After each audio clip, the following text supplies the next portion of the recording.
मानव समाचार, मानवता के हक में। मी इब्राहिम शेख, आपण बघत आहात मानव समाचार। बघूया कोपरगाव तालुक्यातील बातमी।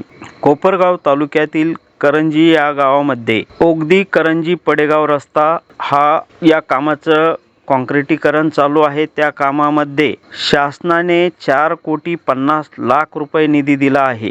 शासनाचे नियमाप्रमाणे पुलाच्या कामाला वाळू वापरणे बंधनकारक आहे। या बांधकामामध्ये माती मिश्रित डस्ट वापरले जाते असे पुराव्यानिशी उद्धव बाळासाहेब ठाकरे शिवसेना कोपरगाव उपतालुका प्रमुख कृष्णाभाऊ आहेर यांनी समक्ष पाहणी करून याचा वृत्तांत घेतला आहे।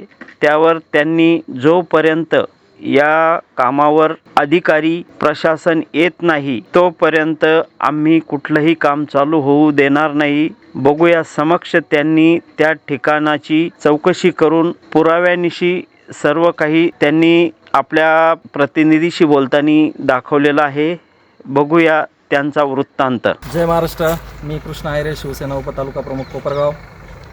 आज शासनाने ओगदी ते पडेगाव या रस्त्याचं काम चालू केलं आहे। शासनाने निधी दिला आहे 90 लाख रुपये आणि शासनाने सांगितलं आहे जिथे जिथे पूल बनवायचे आहे त्या ठिकाणी रेतीचा वापर करून चांगला योग्य सिमेंटमध्ये वापर करून काम करा। हे बघा, आज रोजी या कॉन्ट्रॅक्टरनी अक्षरशः डस्ट माती हे बघा याचा वापर करून त्याने असं एकदम चालू काम केलं आहे। शासनाला विनंती, तोपर्यंत काम व्यवस्थित होत नाही तोपर्यंत हे काम मी बंद करत आहे। शासनाचा जोपर्यंत अधिकारी येत नाही व काम योग्य पद्धतीने होत नाही तोपर्यंत हे काम बंद राहील।